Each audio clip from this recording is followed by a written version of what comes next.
KBS 뉴스 특보입니다. 코로나19 확진자가 오늘 오전 123명 추가 확인됐습니다. 이로써 전체 확진자 숫자는 556명, 500명을 넘어서게 됐는데요. 확진자 가운데 숨진 사람도 4명으로 늘었습니다. 자세한 내용 사고수습본부 연결해서 자세히 알아봅니다. 이승훈 기자, 오늘도 확진자가 크게 늘었죠? 네, 그렇습니다. 밤사이 코로나19 확진자가 123명 더 추가됐습니다. 123명 가운데 신천지 대구교회 관련제로 확인된 사람이 절반이 넘는 75명이고요.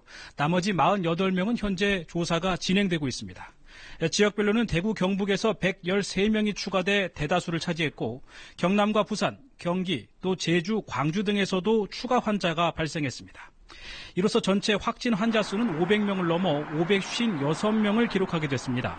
550여 명의 전체 확진자 가운데 신천지 대구교회와 연관된 사람은 306명, 경북 청도 대남병원과 연관된 환자는 111명입니다.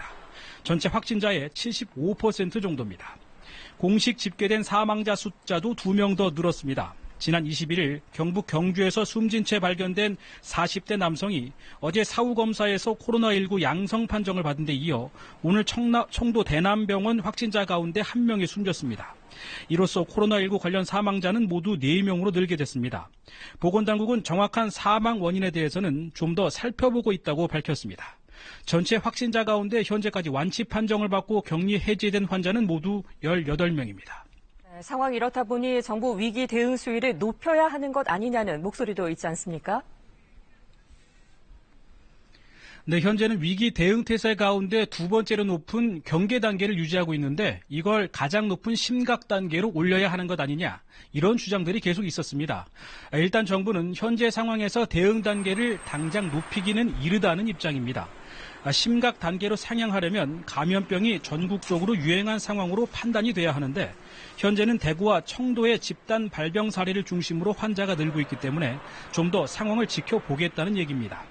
또 대응 단계는 경계지만 이미 심각 단계에 준해서 다시 말해 국무총리를 중심으로 전 부처가 뛰어들어서 코로나19 대응 업무를 하고 있기 때문에 당장 단계를 올리는 것이 큰 실효가 없다는 판단입니다.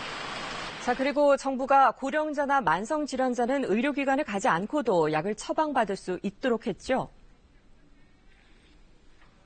네, 병원을 통한 코로나19 감염을 막기 위한 특단의 조치입니다. 내일부터는 환자가 아닌 가족이 병원에 가서 대신 처방전을 받는 게 가능해집니다. 자가격리자나 만성질환자, 노약자 같이 감염병에 취약한 사람들을 대상으로 특례를 허용한 건데요. 다만 특례인 만큼 한시적으로만 허용이 됩니다.